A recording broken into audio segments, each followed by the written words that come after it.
Bonjour à tous, vous m'entendez? C'est bon. Bienvenue à cette conférence. On va parler d'efficacité énergétique dans les systèmes d'eau et CVC des bâtiments collectifs. Déjà présenter les personnes qui vont animer cette petite conférence d'une demi-heure. Il y a Hervé Asensio, qui est notre directeur technique, qui vous parlera plutôt technique lors de cette conférence. Nous avons Antonio Alanis, qui est notre ingénieur commercial sur la partie aftermarket, qui vous parlera de tout ce qui est optimisation énergétique. Et moi, je me présente, donc Jonathan Bezet, je suis le manager sur l'Île-de-France et qui vais vous présenter qui est Grundfos et quelle est notre ambition et notre mission de demain.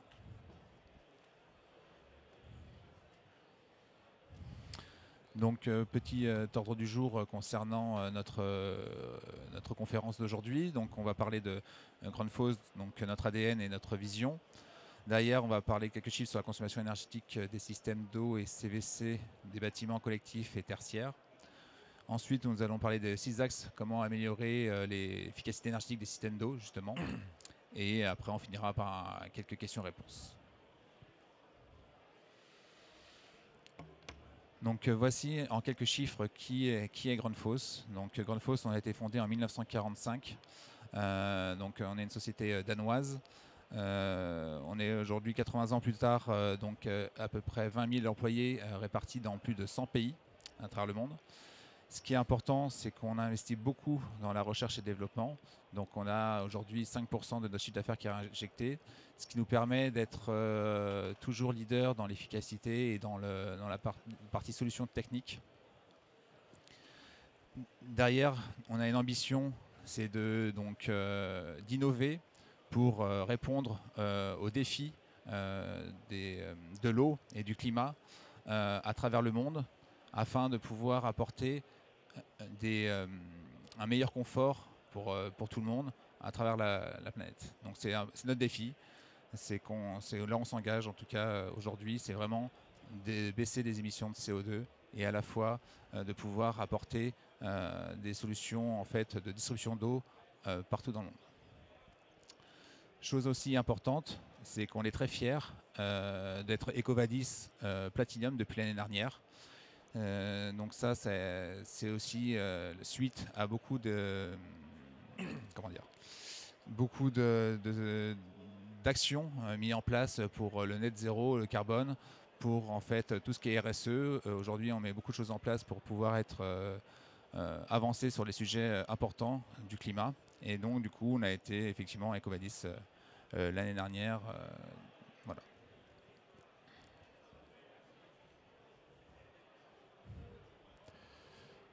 Donc bonjour à tous et toutes. Je vais prendre la suite en débutant par un petit état des lieux avant de basculer dans la contribution que l'on a pour l'efficacité énergétique.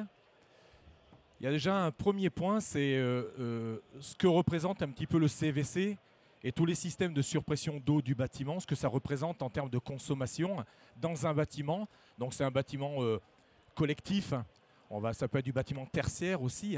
On est à peu près autour des 40% de la consommation. Ça représente 40% de la consommation en énergie. Donc bien sûr, on ne parle pas que d'électricité, on parle de toutes les énergies qui sont contenues, qui sont utilisées dans un bâtiment. Et donc on comprend facilement que retravailler un petit peu ces systèmes d'eau pour les rendre efficients, eh bien on va participer à un autre niveau, on va contribuer à améliorer l'efficacité énergétique du bâtiment.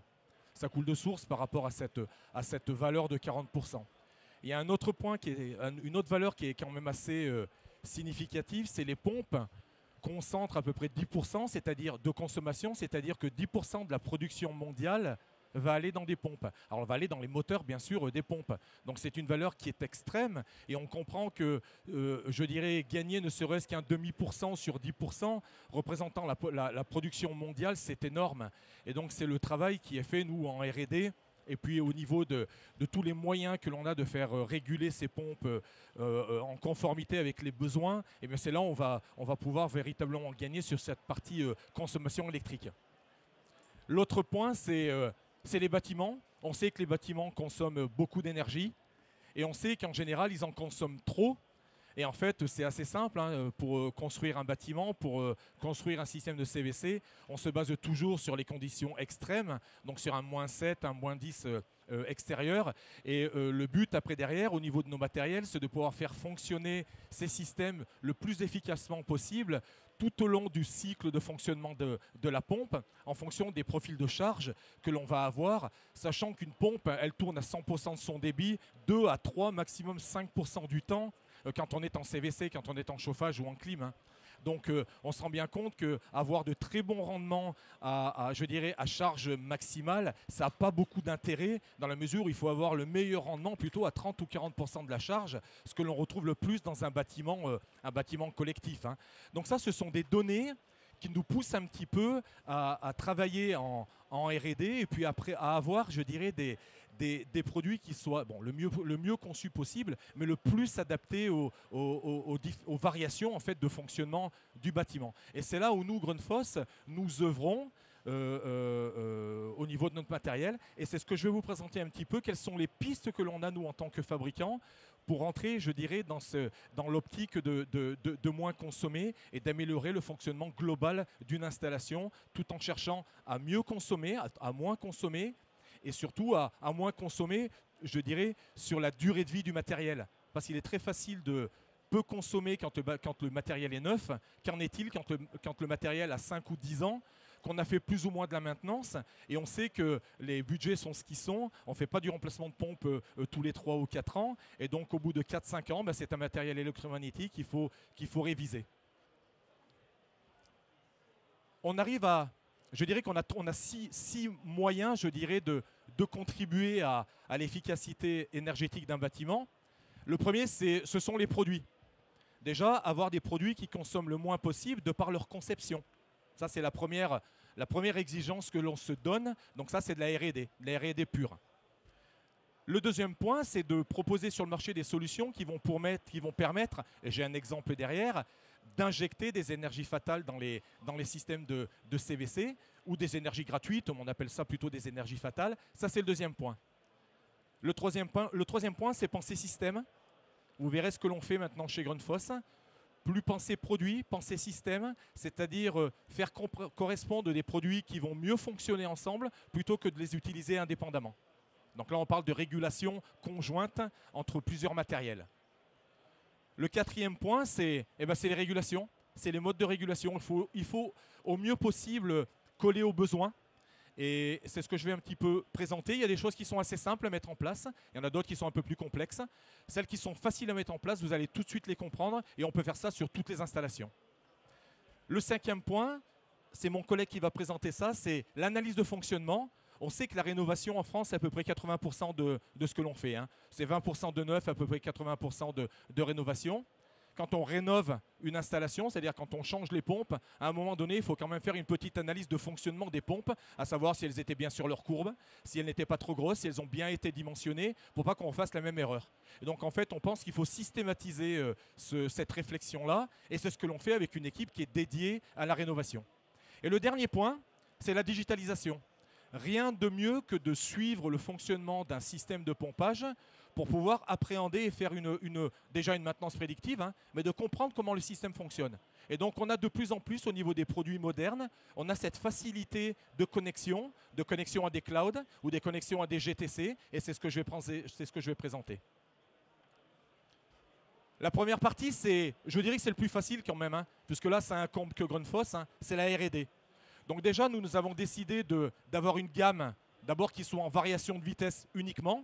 Tous nos surpresseurs d'eau potable ne sont qu'en variation de vitesse. On ne fait plus du tout de vitesse constante au niveau des moteurs. Et donc ce qui a été mis en place, ce sont des moteurs IE5. Donc ce sont des moteurs à aimant permanent. On joue avec des moteurs à reluctance épaulés par des aimants permanents. En fait, on va chercher toujours, je dirais, de l'efficacité de consommation. Dans tous les cas, il existe plusieurs technologies. On parle d'IE6 aussi, mais nous, on est resté sur de l'IE5, dans la mesure où l'IE6, par rapport au coût que ça engage, le gain derrière ne peut pas être mis en place par rapport au coût que ça génère. Mais on parle déjà d'IE6, voire d'IE7. Aujourd'hui, on est sur de l'IE5. On va jusqu'à 55 kW avec de la puissance, avec de la variation de vitesse embarquée sur des moteurs IE5, donc des moteurs synchrones. Déjà, jusqu'à 55 kW, vous allez dans un bâtiment, vous allez couvrir 95% des besoins. On retrouve plus en besoin supérieur à 55 kW quand on va commencer à travailler sur des réseaux de chaleur. Mais si on évite de parler, ou alors si on élimine la partie primaire d'un réseau de chaleur qui sera supérieur à 55 kW, là on est pratiquement, je dirais même pratiquement à 100% des pompes que l'on va trouver dans un bâtiment. Donc 100% des pompes peuvent être en moteur IE5 en variation de vitesse. Quand ce n'est pas de la variation de vitesse, au minimum on va faire de l'IE4. Donc là ce sont des moteurs asynchrones qu'on peut ou pas équiper de variation de vitesse externe. Et là en fait c'est un pas de plus que ce que demande la réglementation européenne. La réglementation européenne exige que de 75 à 200 kW, un moteur doit être en IE4. En deçà et au-deçà, en moins et en plus de puissance, on a le droit aujourd'hui par rapport à la réglementation d'être en IE3. Nous, on a fait le choix de faire de l'IE4 sur toutes les puissances. Ensuite, derrière, c'est de la R&D. On nous impose au niveau de l'Europe des rendements. Le rendement maximal est de 0,7. Nous, on essaie de toujours tourner au niveau de 0,7 et on communique. C'est-à-dire sur tous nos produits, on va donner la valeur de rendement. Alors, c'est une valeur de rendement qui n'est pas celle qu'on lit sur les documentations. Hein. C'est une valeur de rendement qui est déjà basée sur le fonctionnement maximal de la pompe, où j'ai le meilleur rendement, et puis aussi quand je suis en fonctionnement partiel. Et ensuite, on injecte tout un tas de données pour donner une idée globale du rendement. Aujourd'hui, l'Europe nous impose 0,4. Alors c'est une valeur, hein. On sait que 0,4 c'est moins bien que 0,7. Mais en fait 0,7 c'est un petit peu la pompe parfaite. Et nous on essaie toujours d'être autour de 0,7. C'est un petit peu l'engagement que l'on a et on l'écrit dans nos documents. Un des points très importants c'est la simulation. On sait qu'un produit vieillit. Plus le produit vieillit, plus le rendement sera, je dirais, amoindri. Donc en fait on fait des simulations de vieillissement, entre guillemets, de nos matériels, suivis de tests. On simule des fonctionnements, des vibrations, des pompes qui subissent des coups de bélier, etc., pour les faire vieillir en accéléré. Et on vérifie à ces moments-là, je dirais, quelle est la perte de rendement et que faire pour récupérer du rendement. Donc ça, c'est fait sur tous nos produits. Donc ça, c'est la base, hein. C'est travailler le produit en tant que fabricant. Le deuxième point, je vous disais, c'est la partie injecter de l'énergie renouvelable. Si on veut participer à l'efficacité énergétique, eh bien en fait, il faut utiliser le moins possible de produits d'énergie qui vont avoir des émissions, donc des émissions des gaz à effet de serre, hein, par exemple. Hein. Et le meilleur moyen, c'est d'injecter de l'énergie fatale. Un des moyens que l'on a, c'est de baisser la température. Donc nous avons un système qui s'appelle l'iGrid. Et là, vous verrez sur le schéma qu'on a une production je dirais d'un réseau de chaleur qui va fournir de l'eau à 90 degrés parce que là on est dans un système d'usine. Par contre ici on a un système de bureau, on va pouvoir baisser la température à 65 et là on a, une zone d'habitation où là on va pouvoir baisser à 55 degrés. L'adéquation c'est comment pouvoir alimenter à ces trois températures qui sont différentes un réseau qui est issu de la même production. Eh bien en fait, on va aux endroits voulus, par exemple, on va dire que là, je produis de l'eau à 85, qui va être utilisée à 80 au niveau de la zone d'usine. Il faut que je puisse baisser de 85 à 65. Et donc là, on va utiliser ce qu'on appelle un système iGrid. C'est un système qui peut être enterré ou c'est un système qui peut être hors sol, un système de skid, où là, on va utiliser des pompes. On va faire un petit peu comme ferait une 23 voies en mélange, à part que là, on va utiliser des pompes. On va avoir des algorithmes qui vont nous permettre de faire fonctionner le système à plus basse température. Alors déjà, ce qui est intéressant, c'est que quand j'ai besoin d'eau à 65 et pas à 80, le fait de baisser de 80 à 65, eh bien, je vais avoir moins de déperdition au niveau de la partie canalisation. Donc, c'est tout ce que je vais pouvoir gagner. Et tout ce que je vais pouvoir gagner en gain à ce niveau-là, eh ben, c'est ce que je ne vais pas avoir besoin de produire. Donc ça, c'est déjà un premier élément. Et surtout, le fait de pouvoir fonctionner comme ça avec une prise d'information, donc là on va faire de la température, on va faire de la pression, donc on va prendre en compte les besoins et on va faire fonctionner le système de pompage qui va se trouver ici pour basculer de 85 degrés à 55, il va plutôt se trouver ici pour basculer de 85 à 65.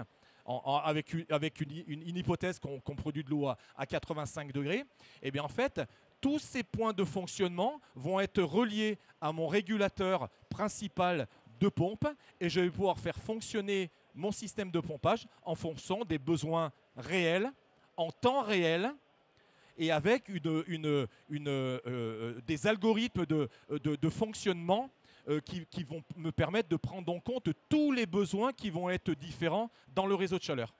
Donc ça, c'est le moyen pour pouvoir, je dirais, injecter des énergies fatales. Et c'est un système que l'on vend. On en a déjà fait une centaine, notamment au Danemark. Grundfos est une société danoise, comme ce qui a été dit. Et donc, c'est un des éléments. Troisième élément, c'est penser système et pas penser pompe. Là, vous avez un exemple d'un skid donc pour du génie climatique. D'habitude, on a l'habitude d'acheter des pompes. C'est l'installateur qui va raccorder ces pompes-là. Nous, ici, on fournit un système complet et surtout, on va sécuriser l'entrée d'eau au niveau des pompes. On sait qu'une mauvaise entrée d'eau génère bien sûr des vibrations et bien sûr, ça se réplique sur je dirais, le fonctionnement intrinsèque de la pompe avec une pompe qui va moins bien fonctionner, qui risque de plus consommer, etc. etc. En pensant système, on va fabriquer dans notre usine un skid complet qui va être équipé des éléments qui permettent à aux pompes de bien fonctionner. Et surtout, on a un régulateur qui va permettre de faire fonctionner les pompes ensemble. Un régulateur du commerce fait fonctionner les pompes en fonction des vitesses de pompe. Et c'est comme ça que l'on a de la cascade. Nous, on ne travaille que sur la consommation réelle et en temps réel, la consommation électrique des moteurs. Pour pouvoir le faire, eh bien, il faut que le système complet puisse sortir de notre usine. Et c'est ce que l'on fait de plus en plus. Alors c'est quelque chose que l'on fait depuis une trentaine d'années sur les systèmes de surpression d'eau potable. Mais maintenant, on commence à fournir ces systèmes-là sur les systèmes de chauffage et de climatisation. Et bien sûr, on fait ça de notre usine avec un système qualité qui évite certaines erreurs que l'on pourrait avoir sur site, où les pompes sont assemblées sur site, avec toutes les erreurs qui peuvent arriver dans le montage des pompes, etc., etc. Ici, on a un autre système où on a un circulateur, donc circulateur de chauffage ou de climatisation, qui fonctionne avec sa vanne de mélange. Donc on a des vannes 3 voies, on a des vannes 2 voies, on utilise ça sur des systèmes régulés. Alors qu'est-ce que l'on fait ici? Eh bien avec un système qui communique, les deux sont appairés, les deux communiquent ensemble. L'intérêt c'est de faire de la régulation de pression différentielle, ça c'est la pompe qui va le faire, de faire de la régulation de température d'eau, c'est la vanne qui va le faire, et de faire tout l'équilibrage, toute la régulation de pression différentielle pour protéger l'autorité de la vanne. Et on fait ça avec le système complet. Comme c'est Grundfos qui met en route ces systèmes-là, on est sûr que quand on quitte le bâtiment, toute la partie mise en route et la partie réglage des deux éléments qui sont des éléments clés pour faire fonctionner un système comme il faut, c'est-à-dire fournir la bonne pression différentielle pour vaincre les pertes de charge et fournir la bonne température d'eau au radiateur, au plancher chauffant, etc. et pas fournir plus que ce qu'il y a besoin, le fait d'avoir ces deux systèmes appairés nous permet en fait de globaliser et d'uniformiser le fonctionnement. Les modes de régulation. Un mode qui est très simple, qu'on peut se poser. Est-ce qu'il faut que je prenne une régulation sur la pompe ou est-ce qu'il est plus intéressant d'avoir une régulation qui est en bout de réseau? Eh bien, la question, elle est très simple. Enfin, la réponse est simple. Hein. Le mieux, c'est le faire en bout de réseau. Et pourquoi? Parce que ça va être ma consigne. Alors là, vous voyez, là, j'ai un système, je vais l'expliquer un peu plus. J'ai un système ici où, en fait, je régule avec un capteur de pression différentielle qui est en bout de réseau. Ici, j'ai mon capteur de pression différentielle qui est placé au niveau de la pompe. Quand j'ai un grand débit, dans les deux cas, je n'ai pas de souci parce que ma consigne est ici. Et en fait, ma pompe va fournir une pression assez élevée pour vaincre les pertes de charge et sécuriser la pression qui est en bout de réseau. Là, je n'ai pas de problème. Et quand j'ai un petit débit, eh bien, ma valeur consigne est la même, vous voyez, avec le petit débit. Mais comme j'ai moins de débit, j'ai moins de pertes de charge. Donc la pompe, elle va uniquement fournir la pression qu'il faut pour vaincre les pertes de charge et sécuriser la pression en bout de réseau. Donc c'est une pompe qui réagit véritablement aux besoins. Si par contre, je prends l'information au niveau de ma pompe, c'est-à-dire l'information du réseau complet, eh bien quand j'ai un petit débit, ma pompe, elle fournit toujours la même pression. Et ce qui se passe, c'est qu'en bout de réseau, je me retrouve avec une pression qui est excessive par rapport aux besoins, puisque mon besoin est celui du grand débit, et vous voyez que j'ai une toute petite valeur de pression ici, qui correspond à ma pression dont j'ai besoin au bout de réseau. Mais la pompe n'est pas intelligente pour le faire. La pompe, elle va avoir une consigne de toujours fournir, quel que soit le débit, vous voyez, toujours la même valeur de pression. Donc là, c'est quelque chose qui est assez facile à mettre en place, puisqu'en fait, il va falloir déporter le capteur. Vous allez me dire, le capteur est trop loin, je ne peux pas le ramener à mon système de pompage. Eh bien, dans ce cas-là, il existe des modes de régulation sans capteur, sans prise d'information au bout du réseau. Et ça, c'est intégré au niveau de nos pompes, au niveau de nos régulateurs. L'algorithme est déjà intégré, et donc en fait, il n'y a pas de programmation à faire, c'est simplement de la configuration. Donc ça, c'est quelque chose qui est extrêmement simple à mettre en place. Système plus complexe. Là, j'ai besoin de faire du pilotage à plusieurs points. C'est-à-dire là, je vais faire du multicapteur. On sait le faire aussi. C'est-à-dire qu'on sait aller jusqu'à 8 capteurs. Et donc, on va pouvoir piloter chaque point, c'est-à-dire s'adapter aux besoins avec un régulateur qui va comprendre la consigne et accélérer ou diminuer la vitesse de la pompe en fonction des besoins. Ça, on sait le faire.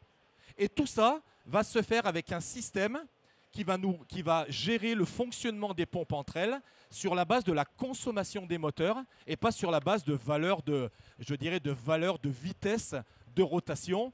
Jusqu'à 90% de vitesse, j'ai une pompe. Dès que j'ai 91%, j'ai une deuxième pompe, etc., etc. Non, nous, on ne travaille que sur la consommation.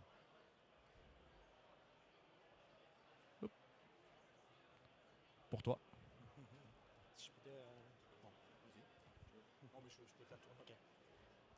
Bon, bonjour à tous.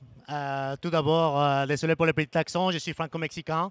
J'espère que vous le comprenez tous. Merci Hervé.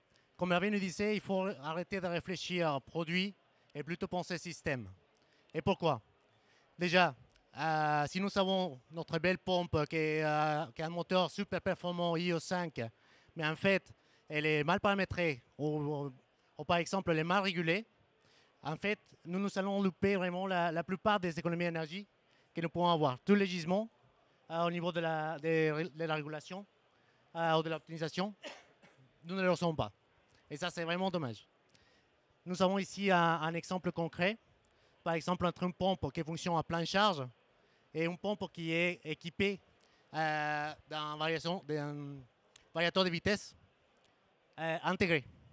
Et nous avons aussi mis un mode de régulation à température constante. Donc, bien sûr, ça ne veut pas dire que sur toutes les pompes, nous pouvons faire ça. Il faut surtout analyser l'application. Pas toutes les applications, nous pouvons mettre la température constante. Parfois, il faut mettre la pression proportionnelle. Parfois, il faut mettre la pression constante. C'est pour ça qu'il nous faut vraiment une analyse sur le système. Et une autre chose aussi à analyser, c'est le point de fonctionnement de la pompe. Parfois, quand elle n'est pas bien dimensionnée, nous aurons par exemple des problèmes au niveau des débits qui est fourni par la pompe.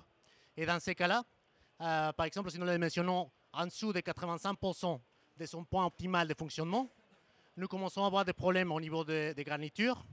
Par exemple, nous pouvons réduire la durée de vie d'une garniture de 5 ans jusqu'à 1 an. Donc, au lieu que ça dure 5 ans, ça dure 1 an. Et également pour la roue de la pompe. Donc, ça peut aller des 10 ans jusqu'à 3 ans. Donc, il est vraiment critique de bien dimensionner nos pompes et de bien prendre en compte l'application et l'installation. Pour ce faire, en fait, nous proposons déjà plusieurs services. Il y a un bilan énergétique qui est gratuit, qui s'appelle Energy Check, qui est basé sur des données théoriques et sur un listing des pompes sur la plaque signalétique. Et ça permet à nos clients, nos partenaires aussi d'avoir un vue d'ensemble rapide sur les gisements d'économie d'énergie. Après, nous avons une unité énergétique qui est un peu plus basée sur des données réelles, où nous venons installer des capteurs sur la pompe et qui nous fournissent par exemple la quantité d'énergie qui est fournie par la pompe et consommée aussi. Donc nous avons une analyse réelle, plutôt que théorique, qui est dans le cas de l'Energy Check. Finalement, nous avons aussi des services numériques. Donc par exemple, nous avons des systèmes de télésurveillance, comme le Grundfos Connect, qui permettent de télésurveiller des systèmes 24 heures sur 24, 7 jours sur 7, et qui évite par exemple le déplacement d'un technicien quand le site est isolé. Et ça, bien sûr, ça va économiser de l'énergie, mais aussi ça va prévenir des pannes. Et au final, si par exemple, quand nous avons une pompe qui tombe en panne,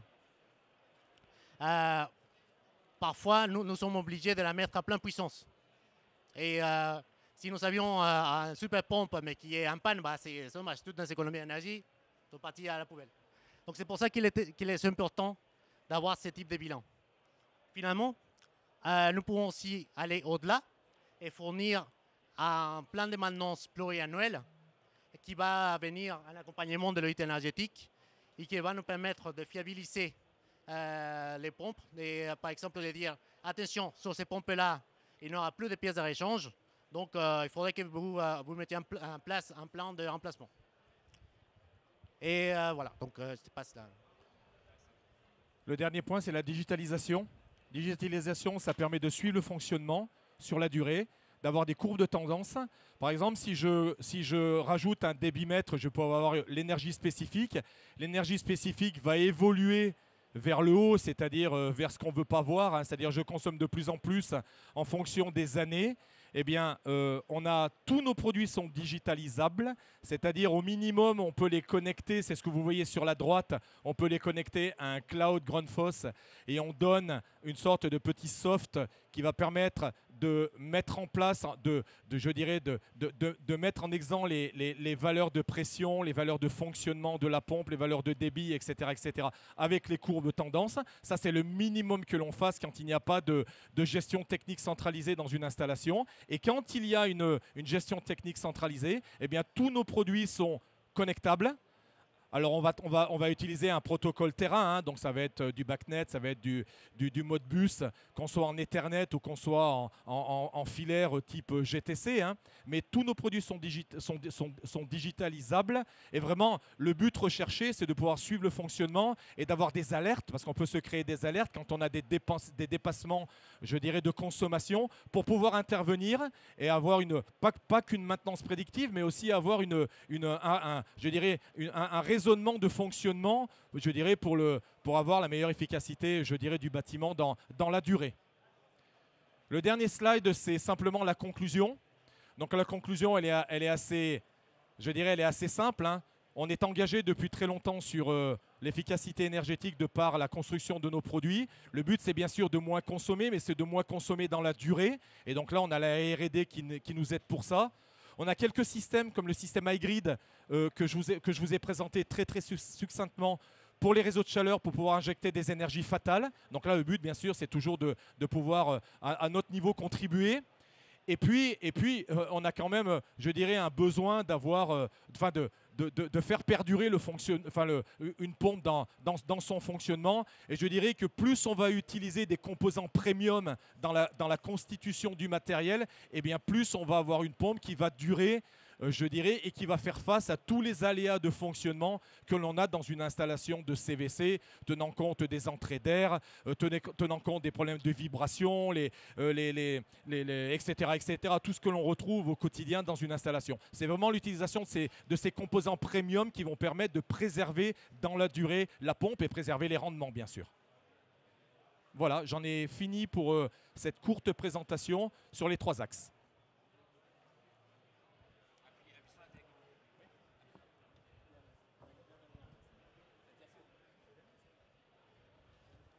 Je vous invite, si vous avez quelques minutes, à scanner le QR code pour en fait, vous abonner à notre newsletter pour recevoir les dernières documentations à jour, les dernières nouveautés qui vont sortir dans l'année. Et voilà.